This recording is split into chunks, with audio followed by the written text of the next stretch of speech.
Good evening to all of us who are in the room here and all of us who are watching online. I'm Anuj Mehrotra. I'm the Dean of the School of Business at George Washington University, and I'm delighted to welcome you to this inaugural session of an exciting new initiative called George Talks Business.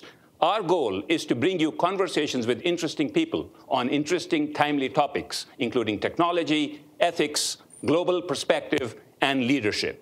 And I can think of no better person to launch this George Talks Business than our own President Tom LeBlanc, the 17th president of George Washington University. President LeBlanc, thank you for being with us tonight. It's my pleasure. Thank you for having me. Thank you. And speaking of leadership, by the way, let me just jump right into the first question.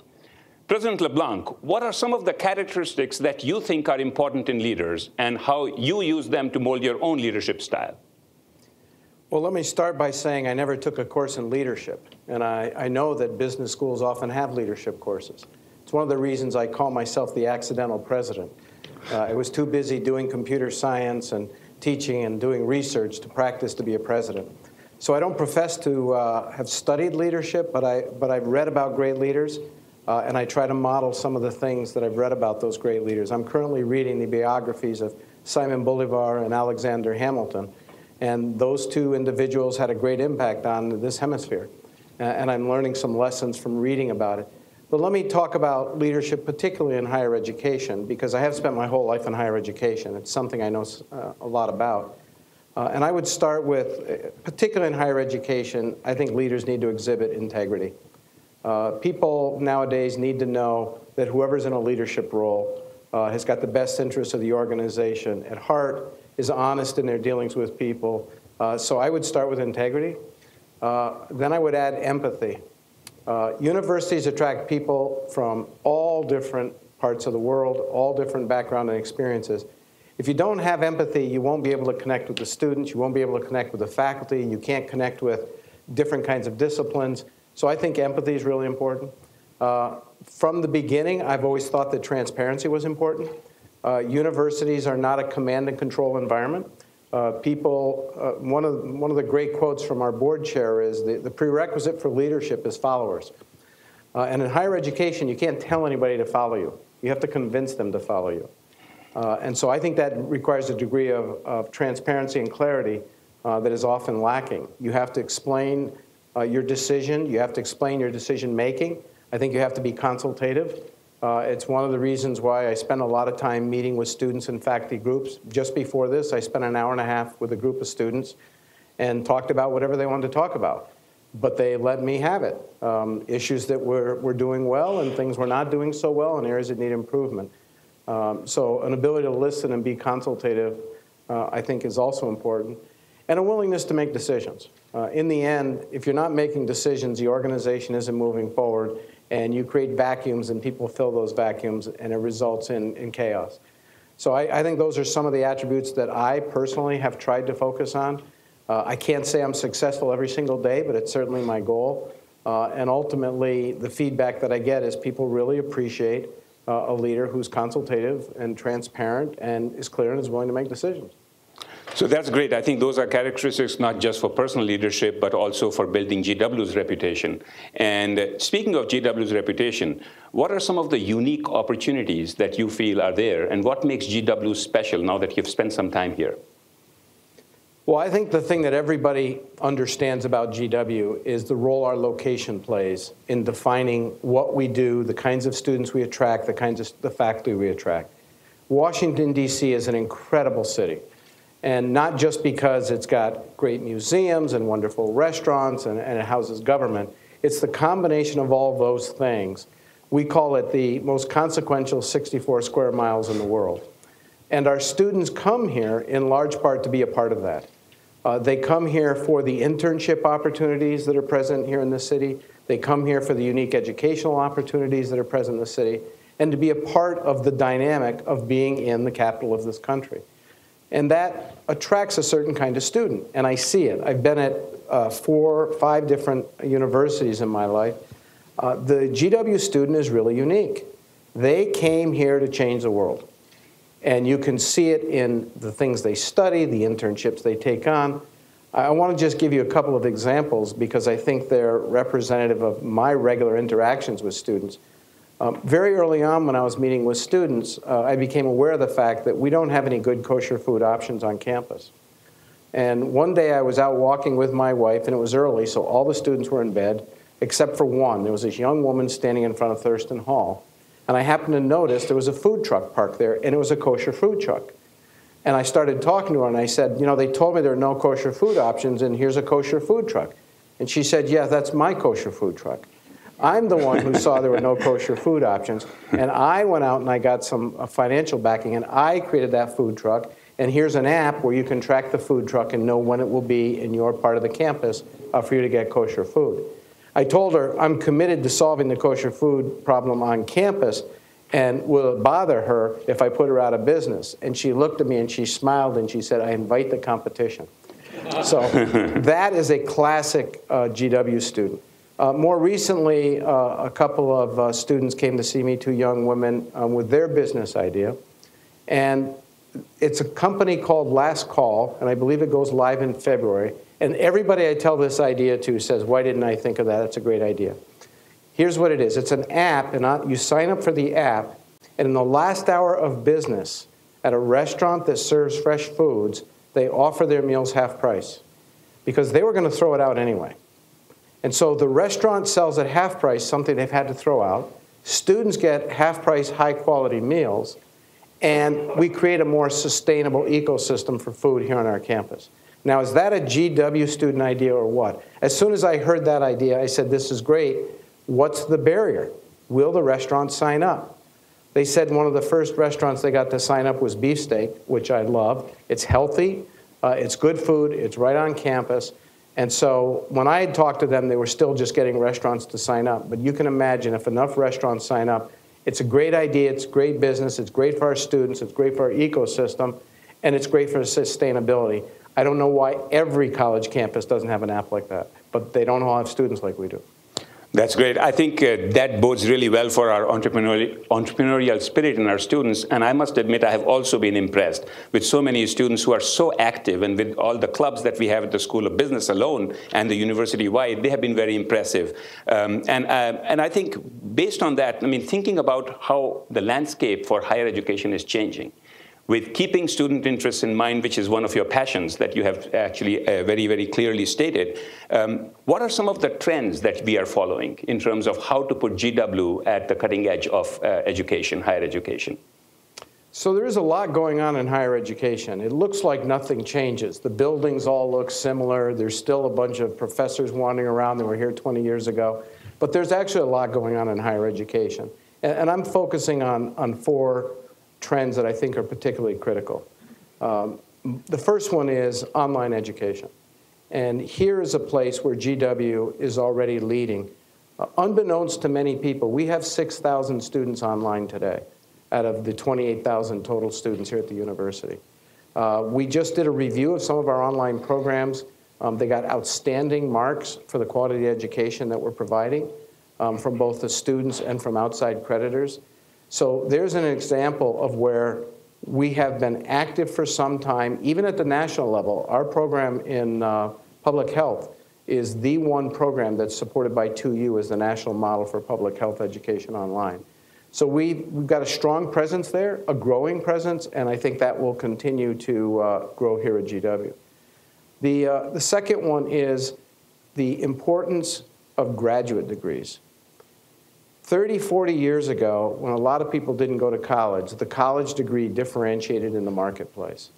Today, with many more students going to college, the differentiator is the graduate degree, typically the master's degree.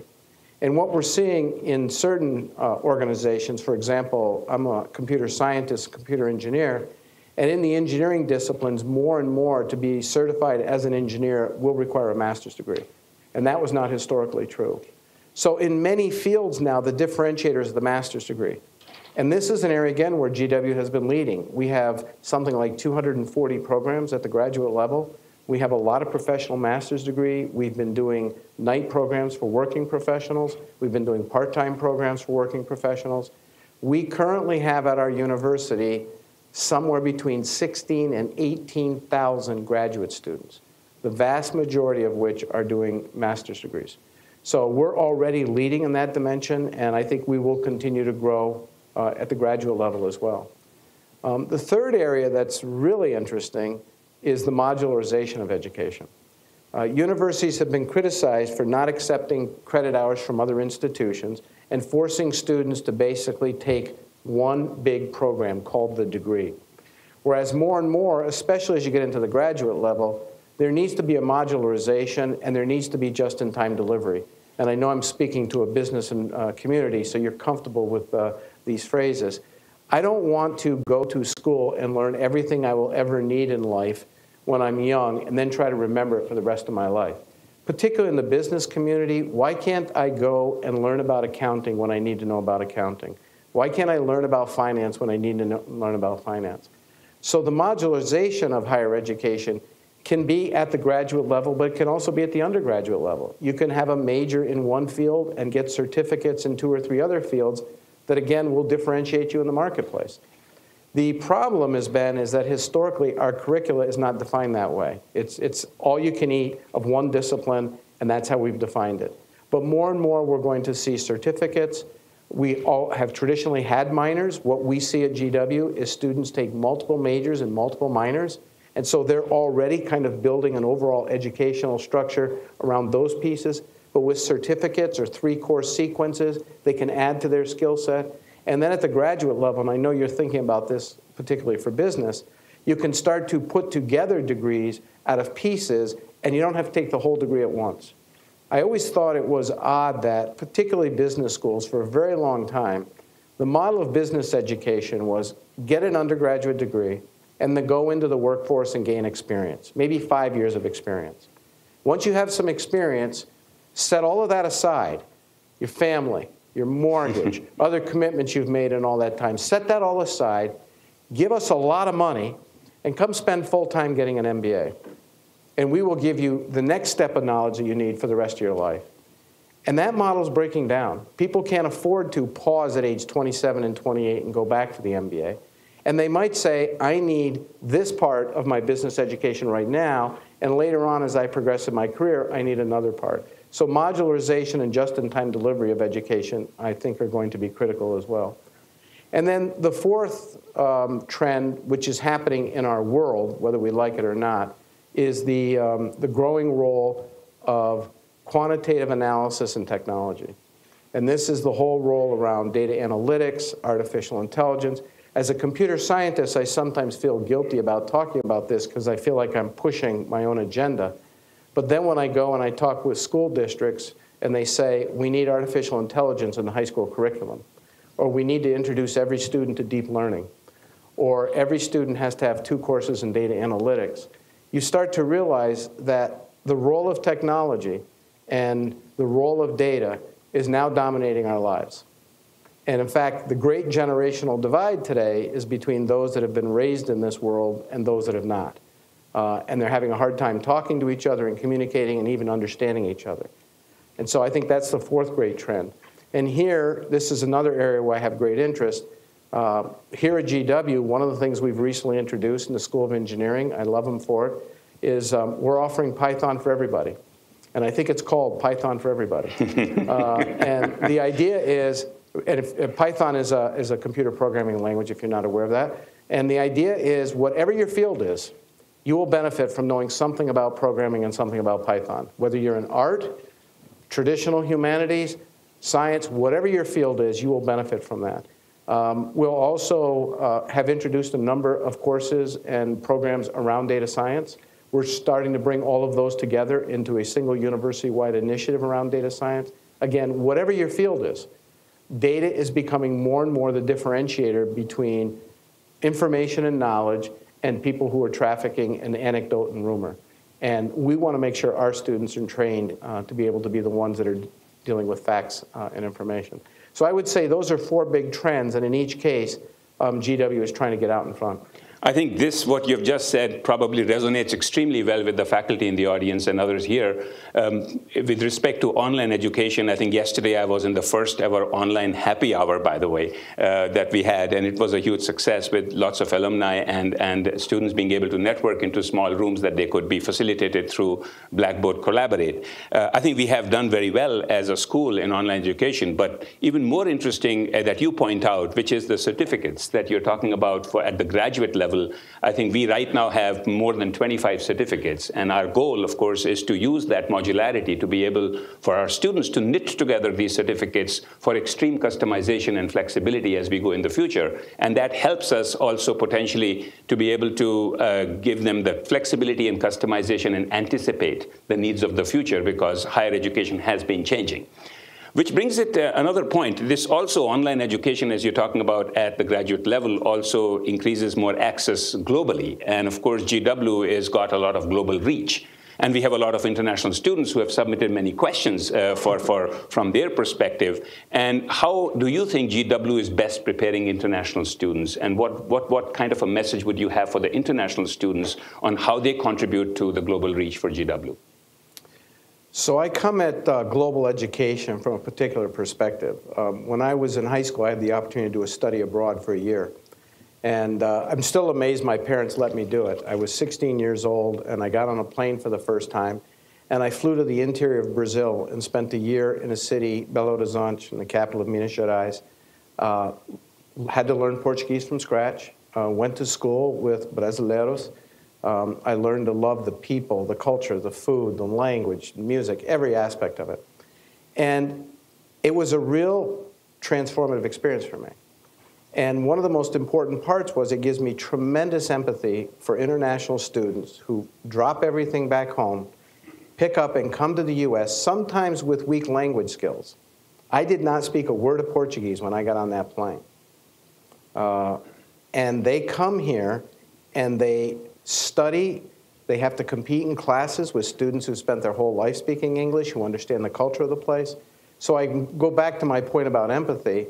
One of the things I try to do is sensitize everyone to be empathic about our international students, because they make us a better university. Having those students here makes us a better university. I will never forget my first trip to China and watching how that country was developing and the pace at which it was developing. And I said to my colleague, this is the most important story of the next 100 years. How are we going to make sure every student at our university is exposed to that? And for me, if you can't go to China, have a Chinese roommate. That's the answer to the question. If you can't go to China, have a Chinese roommate, because you will learn things about the culture, the language, the people, the geography, the politics, the economics that you could never learn otherwise. Every Chinese student on this campus enriches this university by bringing their unique experiences living there, coming here. And it's not unique, obviously, to China. I mention China because it really is, because of their scale, it really is the story of this century. Chinese development is defining economics, it's defining resource usage, it's defining many aspects of the world economy today. So my first message is they enrich our university. My second message is be empathic. Imagine if we dropped you in the middle of China, how you might get along. And then I want to make sure that we do everything we can to support them so that they have a very positive experience here. So what I've said to folks, if you ever see a student who looks like they don't know where they are and they look different from you, stop and say hello and just ask me if you can help. You'll make a friend for life. And it's good to have friends all around the world, because more and more business is global business. If you're not understanding what's going on out there in the world, you're not really going to be competitive in business. And college and the relationships that are formed there are one of the great ways to create that understanding.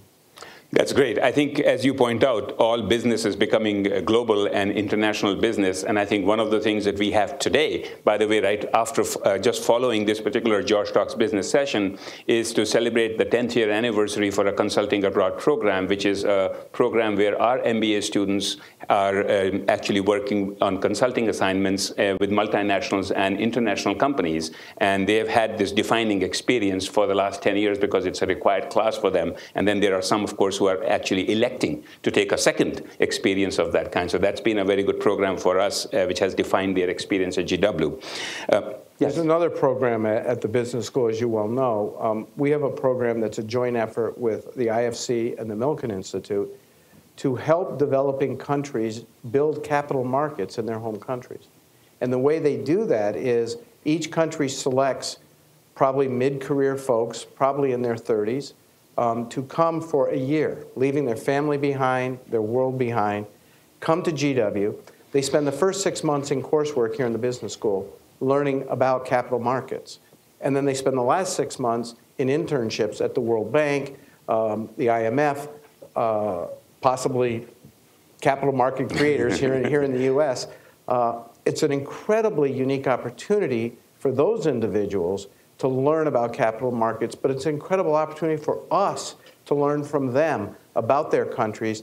And I like to refer to every one of them as future alumni, because 20 years from now, they are likely the finance ministers of these countries spread around the world. That's right. And they all will have an experience from GW that they'll never forget. So that's another example of a program that brings incredible value to our university, takes advantage of the expertise of the business school, but also takes advantage of the opportunity for all of us to learn from these incredibly bright individuals from other countries.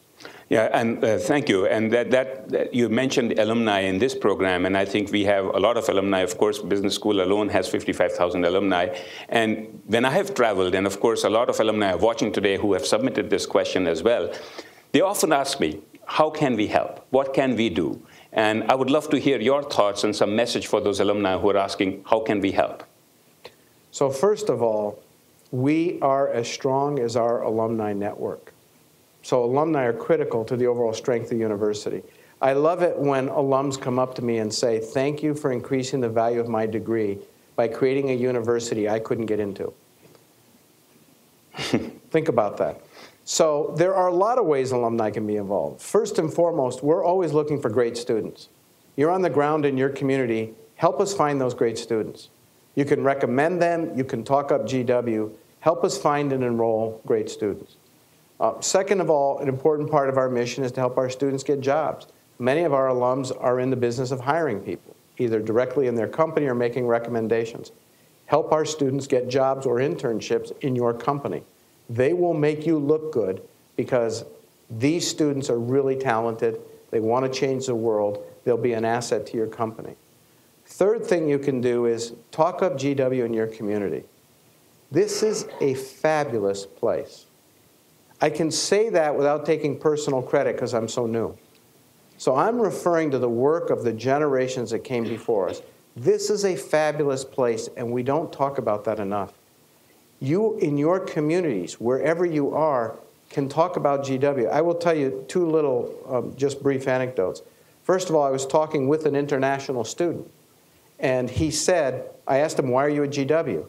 He said, around the world, the best universities in any country are located in the capital. You're named after your first president. I know you're the best university in the United States. Now, you could debate whether we're number one or number three, but in his mind, we're number one. And we need to understand there are a lot of people who look at this institution and see the great things that we've done historically. The other anecdote is the farther away you get from Washington, D.C., the higher people tend to be on GW. We get caught up in the local D.C. politics and universities that are located 6 blocks away. On a national scale, we've got a very strong reputation. And if you're in your community talking up GW, then that will take a bit of that reputational glow and it'll expand it. It will also enhance your degree because eventually more and more people will realize how good a place this is. And when you say, I'm from GW, I think everybody will start to take a little bit of notice, and that's valuable to you. And then, of course, come back. Be involved. There are advisory councils. I know the business school has at least one, maybe more, with specializations. It gives you an opportunity to see the university develop before your eyes. You can come back and hear about new programs that are being developed. You can meet some of the students that are here, the faculty that are here, so it stays very current. And then you can take all of that information back to your community. So join one of the councils, become involved as an alum, become a part of the network. Our alumni network can be incredibly valuable if we can marshal the people that are in it. I was just looking through some data about some of the folks that are associated with GW. It's incredible. Every time there's a news story, there's a GW angle.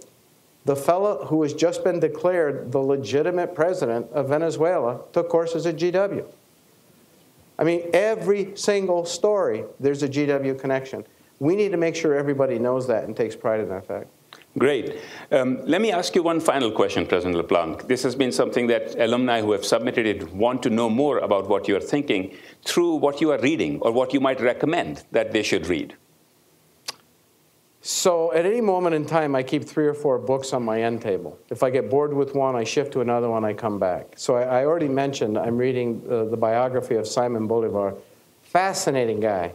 And it tells you a lot about how cruel the Spanish Empire was and why he decided the Spanish Empire has to go in this continent.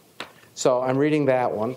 I'm reading Ron Chernow's Alexander Hamilton, partly because it inspired the great musical, partly because it's a great book, and partly because Ron Chernow is coming as a special speaker in a month, and I got to finish it before he gets here. So I moved that one up to the top of my list. But there's a few other books that I turn to now and then because they've been so influential in my thinking, and I'll just mention a few of them. One of them is Guns, Germs, and Steel by Jared Diamond. If you've never read that book, I highly recommend it. The basic question in the book is, how come Europeans got in ships, came to the New World, basically killed everybody and took over? How come the people on this continent didn't get in ships and go to Europe and kill everybody and take over? And the answer is, and I don't want to ruin the story for you, but basically the answer is Europe looks like this and this hemisphere looks like this. But it's a fascinating look at the biology, the plant life, the animal life, and so on the different continents and how it supported development and so on. So I really recommend that one. Another one I really recommend is Thinking Fast and Slow. Daniel Kahneman, who won the Nobel Prize in Economics for his development of behavioral economics. It's a great book because it shows how humans are predictably irrational. We like to think we're rational. The whole field of economics starts with the assumption that we're rational. And Daniel Kahneman and his colleague Amos Tversky showed that we're predictably irrational all the time. And if you've ever worked with college students, you'll see that there's great wisdom in that book. And then the other one that I've just finished, and it's a fairly recent book, there are a lot of books that tell you about the study of economics and how it's important and valuable in everyday life. This is the first book I've come across that describes the value of computer science in everyday life. And being a computer scientist, I sort of thought that was valuable. So it looks at the last 50 years of research in computer science and takes the major results and show how you can use them in living your life. For example, we can tell you how to optimally organize your sock drawer. It turns out that can be important. The one that the students on campus love is we can tell you how to optimally find a spouse. So there are all sorts of algorithms that were developed in the field of computer science over the last 50 years. It's something like computing in everyday living. And it's the first book of its kind that I saw, so I can recommend that one as well. Well, thank you very much, President LeBlanc, for this conversation. It has been a lot of fun. Thank you all in the audience as well for being here for the inaugural session. Thank you. And those of you who are watching online. I also want to invite you to every week we are going to be hosting this George Talks Business either at noon or at 6 p.m. Please check our website for the speaker series that we have already put some forth for the spring semester, at least through the month of March already. The next speaker is Mr. Dave Zilko, and he has published this book called Irrational Persistence. He is the CEO of Fuel Leadership and was also the former vice chairman of Garden Fresh. And his book is on 7 secrets that turned a bankrupt startup into a $231 million business. So we look forward to seeing you next week and for the following weeks. Thank you again very much.